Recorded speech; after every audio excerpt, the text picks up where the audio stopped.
This is me eating 7 bananas in a sitting. I had 7 bananas today for breakfast.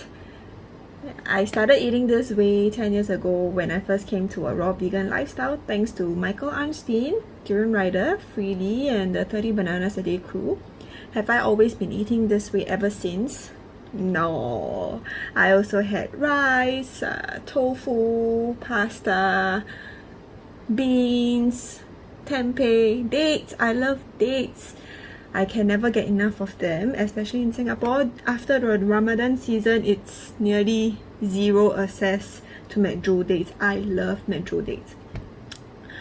Over the years, I've experimented with different diets like high protein, low, moderate carb, not low carb, high protein, low fat, moderate carb diet, and I had so many tofu that I become so sick of tofu. I don't want to look at another tofu ever again in my life. I still love tempeh though. The difference I noticed between a high carb and a high protein diet is that on a high protein diet, I cannot perform as well on my training sessions. My farts were damn smelly, and my farts were more frequent. I really hate protein powders. What else? I tried a few brands of protein powders, all I don't like. I do like Muscle Farm protein bars too, though. Anyway, they say you gain muscle when you eat a high protein diet, right? It didn't happen to me. Maybe I'm a special breed. There is no difference in my case.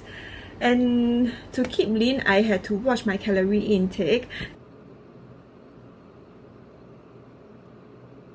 I was averaging 1,500 to 1,700, and anything beyond that, like 2,000 calories, I will fluff, like in this video.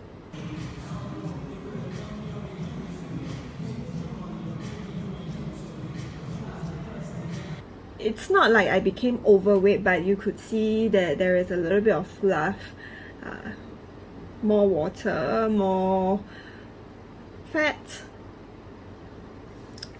I was training really hard also, averaging 90 to 120 minutes every single day for 7 days a week. I was really training hard. And I wasn't eating a lot, and the quality of my session is like, I didn't gain the muscle. In fact, as you could see, I was fluffy, even though I was training hard. Thank God it was a goodbye for me to the pea protein, soy protein, rice protein, all I don't like. I also did keto for a week before my bikini competition. It was hell. I do not recommend it to anyone. I was floating like a ghost, like my colleagues would tell me. I don't recommend it to anyone at all. Subsequently, I've returned to a high carb, low fat, low protein diet. This time around, less restrictive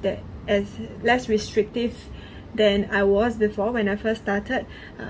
It was not like just fruits only, like raw is the answer, or like starches only, starch solution, like fruits are bad.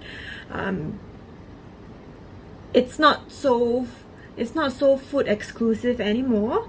I do raw till 4 on some days, fully raw on some days, starch solution on some days. It really depends on what I feel like eating on that day. I used to be so whole food centric that I wouldn't eat pasta because it's refined and it's processed, it's not whole food. Like, what the hell, right? Right now, if I want to and if I feel like it, I can just finish one packet of pasta, no problem. I include sugar in my oats for my breakfast, or sugar in my water pre-training.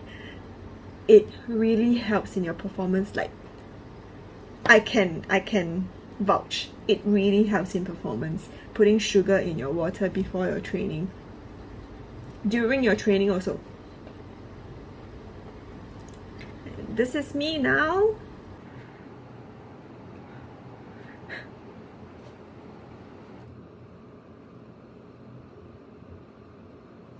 No calorie restriction. Eat until I'm satisfied.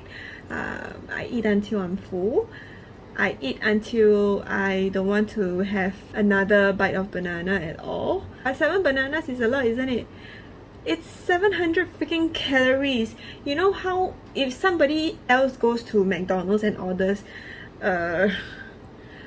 McSpicy meal, guess how many calories? It's like over 1000 calories. 700 calories from bananas that is high in potassium, high in carbs, high in vitamin B6, high in vitamin C, compared to a 1000 calorie McSpicy meal that is high in saturated fat and has 0 vitamin. Why 7 bananas is unhealthy? And the McSpicy meal is alright. Oh, but the banana is high in sugar. It's unhealthy. Every cell in our human body runs on glucose, and the fastest source of glucose comes from carbohydrates. The easiest source of carbohydrates is fruits and sugar. Simple carbs. My training performance has gotten way better. I can vouch. In the past, when I was doing high carb, I could run 10k easy.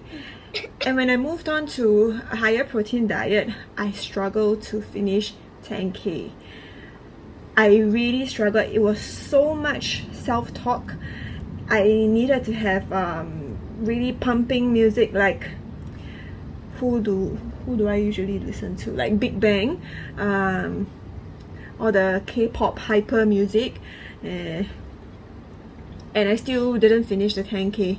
I never finished 10k when I had a high protein diet, but I could easily finish 10k run easy when I was doing high carb before.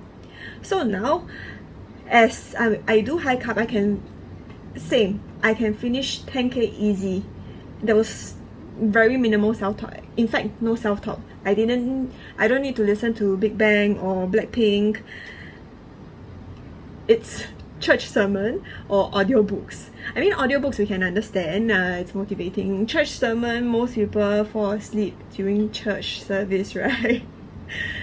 You can see there is minimal self-talk going on. I really enjoy my run. 10k is really attainable for me compared to when I was doing higher protein diet. So with this 700 calorie breakfast, we may be looking at over 2000 calories a day for all my meals. With this number of calories when I used to have before, when I tried the higher protein diet, I would fluff up.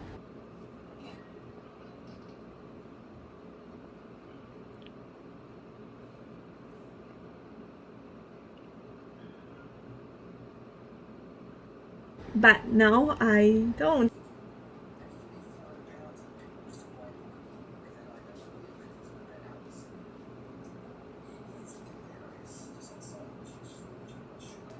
And I really don't count my calories now. Calories in, calories out. Yeah, I guess you can say that. I mean, sure, the excess carbs we ingest the carbs, right? It gets converted to glucose, and the excess carbs gets converted to gets stored as glycogen in your liver and your muscles, and the even more excess gets burned off in a process called dietary thermogenesis. So we are not breaking we are not breaking the first law of thermodynamics here. The calories are burnt off. That is why, to me, a calorie is not a calorie. A carb calorie is different from a protein calorie or a fat calorie. Do not be afraid of the carbs. Eat as much as you want. Eat as many bananas as you want. Eat the carbs you want. Eat the rice. Eat the sweet potatoes. Don't be afraid of the rice. Judge by results, not by theory.